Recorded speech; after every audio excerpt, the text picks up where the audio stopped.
Saudações a todos os telespectadores e ouvintes. Meu nome é Isaac Batista e sou estudante do curso de Ciências Econômicas da Universidade Federal do Ceará.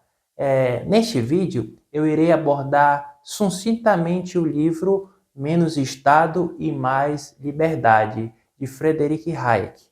Ao final do vídeo, não se esqueça de deixar o seu gostei ou não gostei.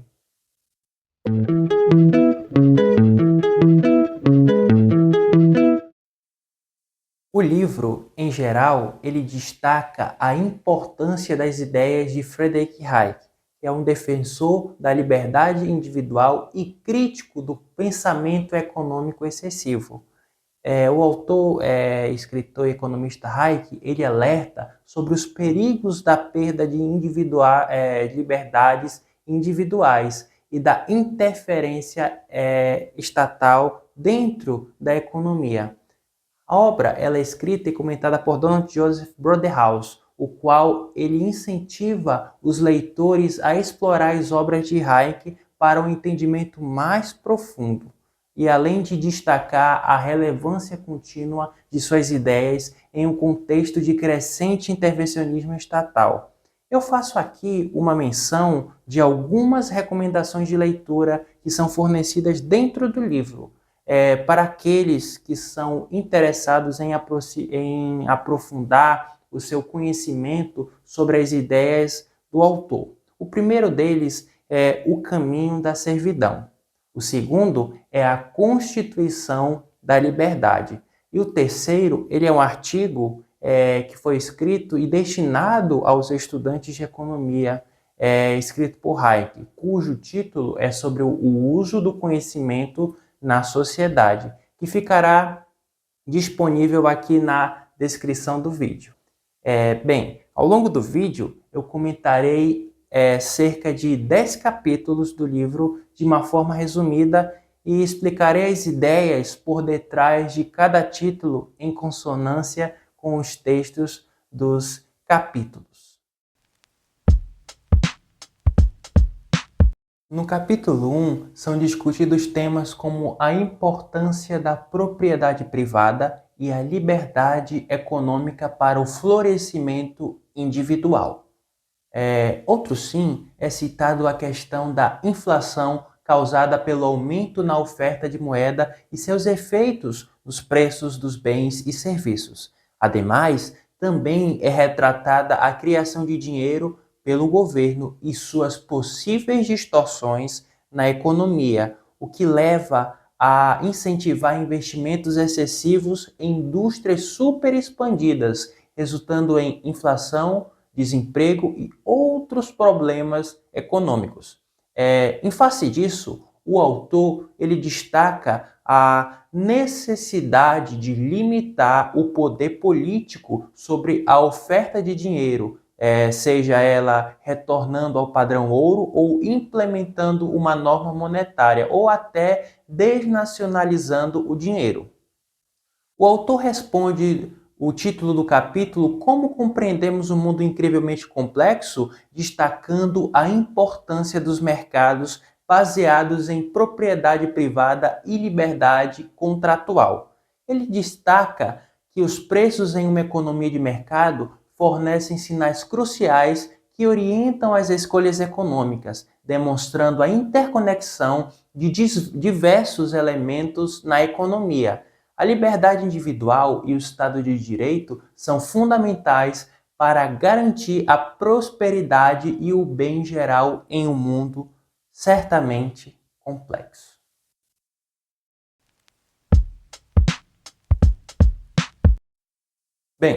No capítulo 2, são discutidos temas como a importância da liberdade econômica, a proteção dos interesses dos produtores em detrimento dos consumidores, e como intervenções governamentais utilizadas sob o pretexto para proteger os produtores podem levar a consequências negativas na economia.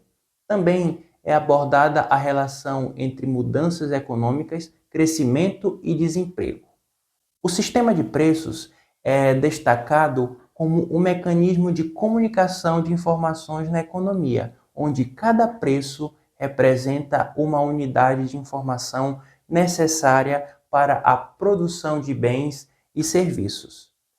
A cooperação entre os participantes econômicos, motivados por incentivos individuais, leva a uma ordem econômica espontânea e eficiente. O título do capítulo, que é Conhecimento e Preços, reflete a ideia central discutida nas páginas do capítulo 2, que é a importância dos preços como mecanismo de transmissão de informações na economia. Esses preços, eles refletem o conhecimento disperso e individual de milhões de pessoas especializadas em diferentes áreas, permitindo a coordenação eficiente das atividades econômicas. Bem, a interação entre o conhecimento individual e os preços de mercado, ele é fundamental para o funcionamento adequado da economia e para a alocação eficiente dos recursos.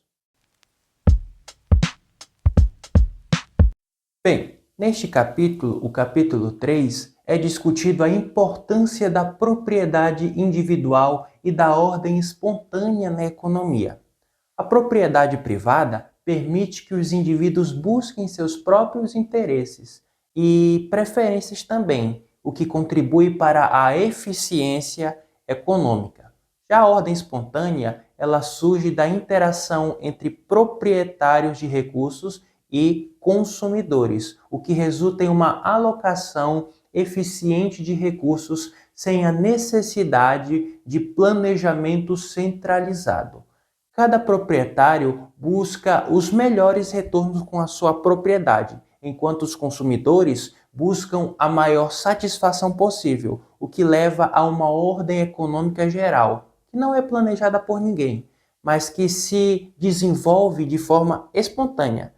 Essa propriedade individual e a ordem espontânea são fundamentais para o funcionamento eficiente da economia e para a coordenação das atividades econômicas de maneira pacífica e mutuamente benéfica. O capítulo 4, em análise, ele aborda a relação entre o Estado de Direito, a liberdade e a prosperidade na sociedade. Neste capítulo, ele fala que o Estado de Direito, quando baseado em normas gerais e imparciais, se aplicam a todos, incluindo os representantes governamentais, os quais garantem que os indivíduos tenham igualdade de oportunidades, a fim de alcançar os seus objetivos de forma eficaz. E isso significa que nenhum interesse específico terá mais peso do que o outro, promovendo a igualdade perante a lei e evitando privilégios especiais para determinados grupos. O Estado de Direito, ele desempenha um papel fundamental não apenas na proteção das liberdades individuais, mas também na promoção da prosperidade para o maior número possível de pessoas. A garantia do Estado de Direito e da liberdade individual são essenciais para o desenvolvimento econômico e social de uma nação, contribuindo para o seu bem-estar e a prosperidade de seus cidadãos. A relação entre o Estado de Direito e a liberdade e a prosperidade, elas destacam a importância de um ambiente jurídico justo e imparcial, a fim de garantir a liberdade de oportunidades e o sucesso baseado no mérito. E isso são fatores essenciais para o progresso econômico e social. No capítulo 5, o texto ele destaca a distinção entre legislação e lei. A legislação ela se refere ao ato deliberativo para a confecção de leis que pode ter consequências graves e abrangentes. Por outro lado, a lei ou o direito emerge de uma forma espontânea, sem planejamento consciente, por intermédio das interações cotidianas das pessoas. A importância de reconhecer essa distinção vai além da semântica. visto que nos mostra que as normas benéficas geralmente surgem à margem do Estado e não necessariamente por meio de imposições legislativas. Um exemplo disso é a Lex Mercatoria, uma lei evoluída de forma espontânea que surgiu para regular as contendas entre os mercadores na região do Mediterrâneo, mesmo sem um poder soberano central.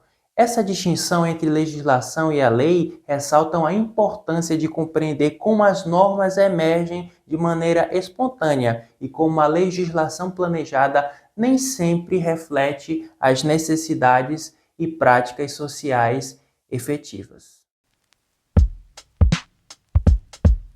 No capítulo 6, o livro aborda a questão da falsa segurança econômica e o seu papel no caminho em direção à servidão.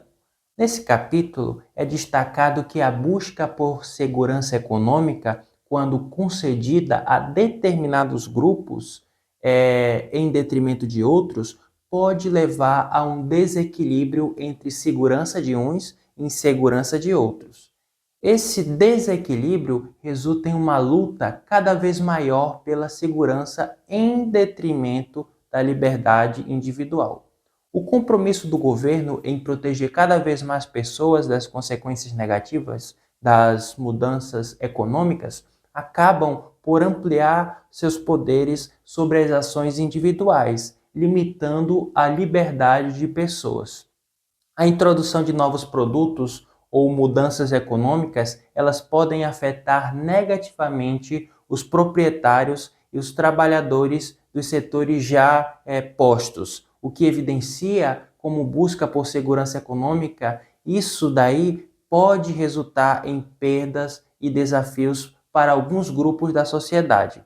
Nessa dinâmica, ela ilustra como a falsa segurança econômica ela pode levar a um aumento de poder discricionário do governo e, consequentemente, restringir a liberdade individual, abrindo caminho para formas de servidão. De forma resumida, a questão da servidão ela pode surgir a partir da busca por falsa segurança econômica. E uma das formas de servidão mostradas no livro é a crescente luta por segurança, o que leva a restrições da liberdade individual em prol da garantia de segurança para determinados grupos, o que cria um desequilíbrio entre segurança de uns e insegurança de outros.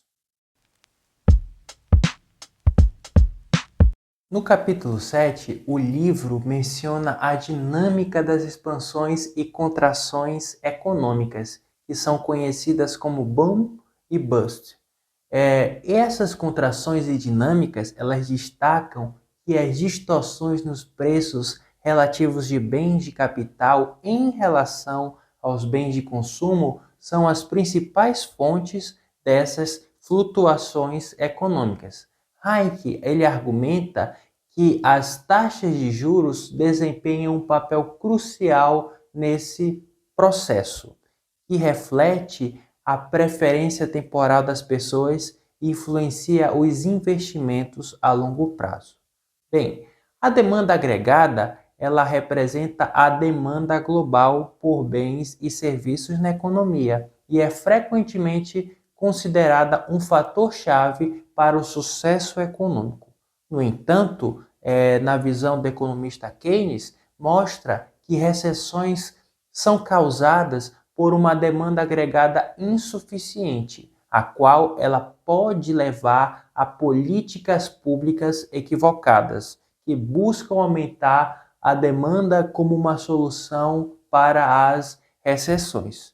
E uma política monetária mal elaborada, especialmente a manipulação da oferta monetária por uma autoridade central, ela pode distorcer significativamente o padrão dos preços dentro da economia.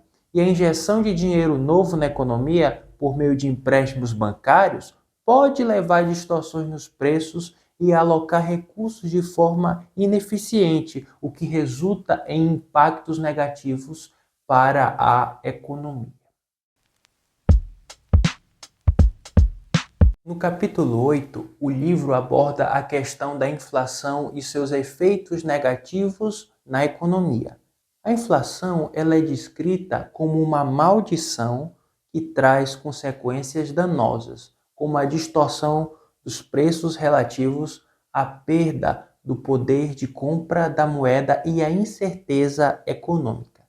Essa inflação ela desencadeia um ciclo vicioso que pode levar a mais inflação, o que prejudica o crescimento econômico e o bem-estar da sociedade. A estabilidade monetária ela é fundamental para evitar os males da inflação e promover um ambiente econômico saudável. No capítulo 9, o autor aborda o desafio de ser bem-sucedido na sociedade moderna, destacando a necessidade de ajustar constantemente nossas vidas, pensamentos e emoções, a fim de viver dentro de diferentes tipos de organização com normas e leis diversas. E ressalto que a aplicação de normas imutáveis do microcosmos ao macrocosmos pode levar à destruição, exigindo a habilidade de viver em dois mundos simultaneamente. E a prosperidade na sociedade moderna, ela é resultado, segundo o autor, de uma complexa rede de cooperação humana que abrange todo o globo, o que envolve interações entre estranhos. E a capacidade de cooperar produtivamente, descrita no livro, com pessoas estranhas, é essencial para o funcionamento da economia e da sociedade contemporânea. E além disso, a capacidade da grande sociedade, ela oferece uma grande gama de alternativas para os indivíduos viverem de acordo com as suas preferências, o que permite a busca de causas nobres de forma voluntária e pacífica. Cada indivíduo pode escolher e seguir suas próprias causas, mesmo que não haja uma grande causa maior, que foi imposta pela sociedade, promovendo a liberdade de perseguir metas individuais dentro da grande sociedade. Por fim, no capítulo 10, o livro ele faz menção da importância das ideias e as suas consequências na sociedade. E no livro, no último capítulo, destaca que as ideias elas têm um impacto significativo dentro do comportamento humano e nas decisões políticas.